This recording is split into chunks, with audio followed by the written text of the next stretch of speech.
really come home to roost. Then you have the current economic situation where all of a sudden, even as recently as last spring, we still had some building going on in town. We still had some plans being for subdivisions and homes and everything being presented to the local planning commission, and all of a sudden that's evaporated. And so that our revenue stream from, as Bob pointed out, from building permits and licensing fees and things of that nature, way down from what we anticipated. And because of the economy, people aren't buying automobiles and the excise tax. So all of these things, we anticipated a reduction in revenue on our building permits fees. We knew that the market had softened and slowed down. We knew that the economy was slowing down, so we even cut down on our revenue estimates on our excise tax anticipated revenue.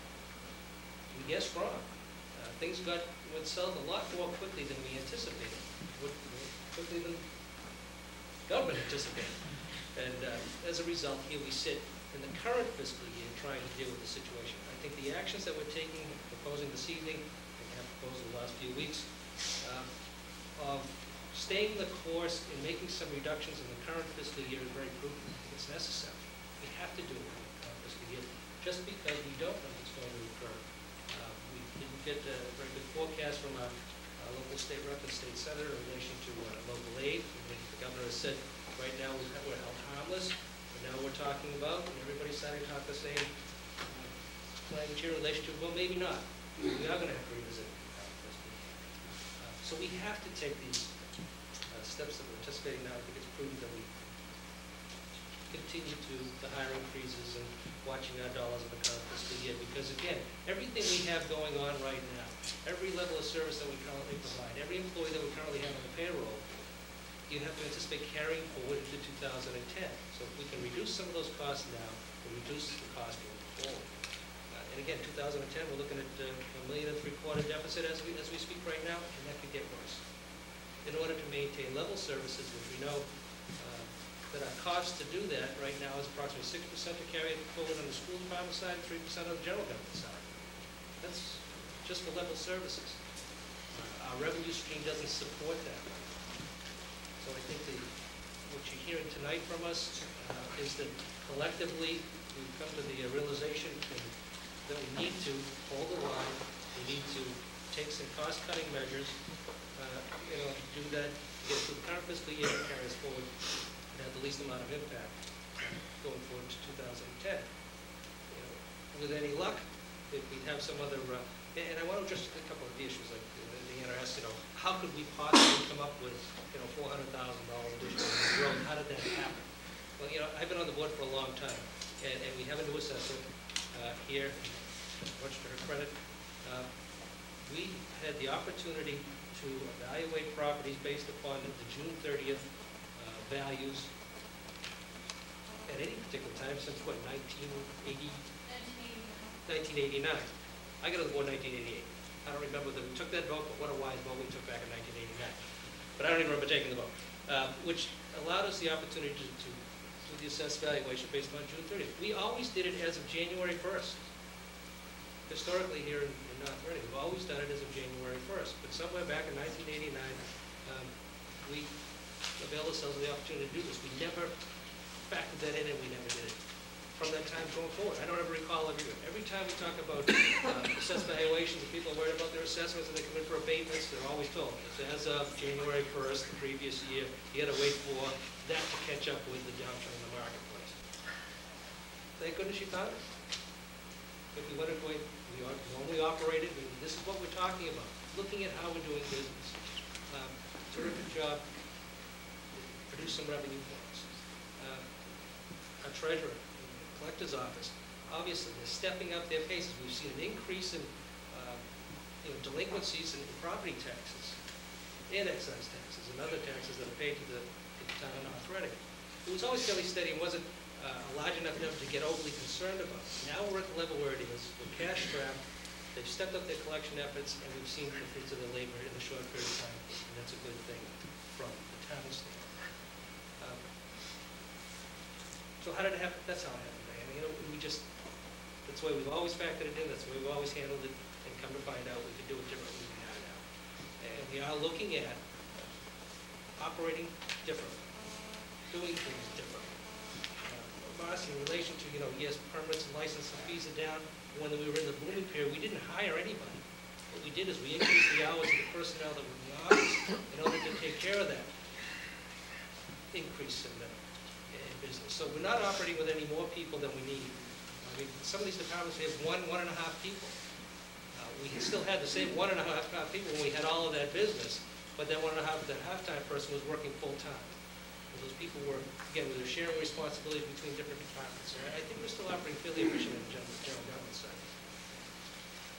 GIC, health insurance. I don't want to beat a dead horse here, but it does take an awful lot of effort in order to negotiate a settlement with people, all of the collective bargaining groups that we have to deal with in order to effectuate some change. But we also, when we're looking at the GIC, there is one product within the GIC portfolio that for the same money, or thereabouts the same premium that they're paying now, employees pay now, would actually end up costing the town operating more money.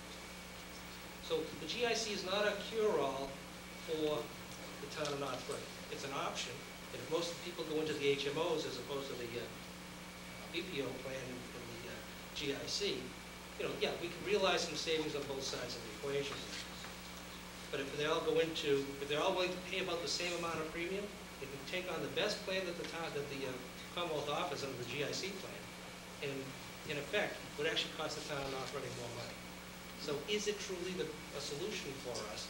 We're investigating it, we're looking at it, could very well be, but, there are a whole set of nuances that we have to be concerned about. But when you start messing with people's health insurance premiums, and health insurance plans, people get concerned, as you and I would be. And we are asking the employees, and a very clear message was sent by members of the administration, members of the board, that, we're not talking about a change in split here. They got that message, I think, pretty loud and clear from the chairman at the last meeting that we had with the employees. I think part of again, everybody, I'm frustrated too as a member of the board. I don't think the insurance issue has been handled on as timely a basis as it should have been, or should be, but we're handling it, and we are addressing it, and we're spending a lot of resources and time on it. I think part of the frustration gets added to because a lot of what's being done may not be as transparent as you would like it to be. We meet a couple of times a month, sometimes 3 times a month, school committee also. So that's very public. We talk about a lot of issues, but we don't get into the minutiae of the details because there's an inordinate amount of time spent by members of these boards offline, during the week, during the evenings, more time in those situations than there are the 3 or 4 hours that we meet twice a month. Trying to get these things negotiated, settled, addressed, conversations that take place, and trying to strategize over things. And I just would hope that you kind of appreciate the effort that's being put in, and that we're not dragging our feet, just that it doesn't move as quickly as we'd like it to, or as you would like it to. And the suggestions have not fallen on deaf ears. They just maybe can't be implemented as quickly as you'd like. I think that the Fiscal Advisory Committee's recommendations have, and again, I will apologize as one member of the board, when they came in at the end of September with their presentation, I took that more as an update as to where we are, where we're at right now. I didn't take that as, here you go, take it and run. I mean, we have not vetted these suggestions out at all. We haven't kicked the ideas around as a board at all. And again, that was the only presentation, as a member of the board, it's the only presentation that I've had to even look at those issues. And I think, I sat there with interest with some of the suggestions, and I think a lot of them are worthy of consideration. The implementation might not come as quickly as you'd like, but I think we need to start something. So I think this evening, if you go away with anything, please feel good about the fact that we are trying to, first of all, manage through the current fiscal year budget and maintain the level of services that we were able to put together and patch up last April, particularly on the school side, because nobody wants to compromise that at this particular point in time. And also realize that, and I find it interesting too, that we heard Mr. Kirby say, looked at all the salaries, and it doesn't appear that there's anybody in the employment of the town of North Reading that's overcompensated, getting grossly overpaid, and isn't earning what they deserve. We have strong advocacy groups for the schools. I haven't heard anybody in all my years say school teachers are overpaid. They're not, you know. Police officers are not overpaid. Firefighters are not overpaid. We might have differences of opinion in detail rates and what they earn for details, and but their base pay, they earn it. The time that they put in for their overtime and all this, they earn it. They're there. They might make $80,000 or $100,000, but they're there 80 hours a week. So it's funny when we hear that the teachers aren't overpaid, the police officers, firefighters aren't overpaid. You know, senior centers being run efficiently for low cost and almost no cost. I mean, the level of services we get there are exceptional. We all love our state rep, and we all love our state senator. But you know what? We keep blaming state government. So individually, we keep re-electing the same people. We all have we think our teachers are doing a great job and are underpaid. All our public servants are underpaid. You know, the only ones that take the brunt of it are the local people here. On occasion, we get turned out of office because we're the first and easy target. But, you know, unfortunately, collectively as a group, whether it be state government, Congress, we keep re-electing our congressmen, we keep re-electing our state reps and our state legislators, but collectively we can't get it done.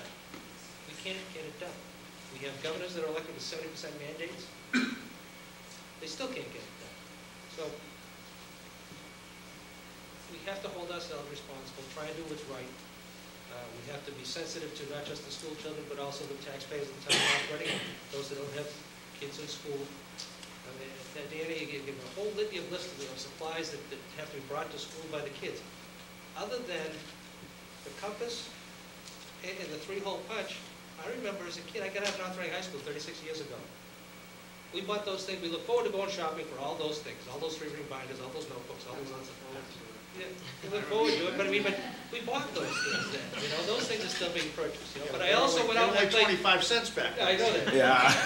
My parents weren't making the same money I was making either. The homes are $12,900. You know, so, right. But you know, so if you leave with anything tonight, we're working very hard to get through the current fiscal year, maintain the current level of service, and we're very cognizant of what we can do to maintain what we have going forward.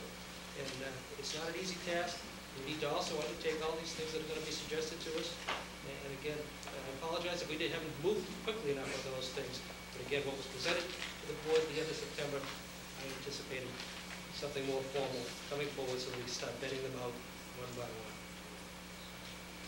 So, thank you. Jeff? On the 09 budget, the school had presented a program of cost reduction and cuts for this 09 budget.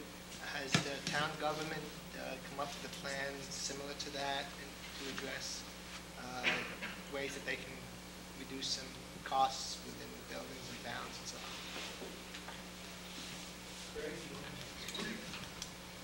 The town's plan is to implement the hiring freeze, and we anticipate that we'll be able to save substantial dollars as a result of that. The next approach that we would institute would be a budget freeze. And so that's how we would approach the problem is, I believe that realistically those are the two areas where you'll be able to achieve the greatest savings is through a hiring freeze. And if it turns out that the hiring freeze is not resulting in any savings, that what we'll do is a budget freeze, as the chairman showed here today. And what we'll do is we'll set those dollars aside so they can't be spent. So it'll be a formal budget freeze. What about utility costs and schools cutting back on ink cartridges, things like that? Oh, absolutely. You know, Oh, absolutely. Absolutely. Although keep in mind that the amount of copying that we do versus the schools is substantially less. But we're already implementing austerity measures to try to save money to the greatest extent possible. But it's our view that we will not save substantial dollars there. That the savings to be achieved are through the hiring freeze and through a formal freeze and tying up of monies in everyone's budget. That's how we'll save money. Jeff, you noticed there was no handouts tonight. However, there will be a posting on the town website for those who want to obtain a copy. You notice there's no heat in here tonight. I'm shivering over here. At Town Hall, you know, for those that have walked through Town Hall, and I've taken notice of this and complained a little bit, is there are parts of Town Hall that seem like they're overheated. The system is so archaic you know, in the selectman's office, there's a switch in the ventilator that we turn on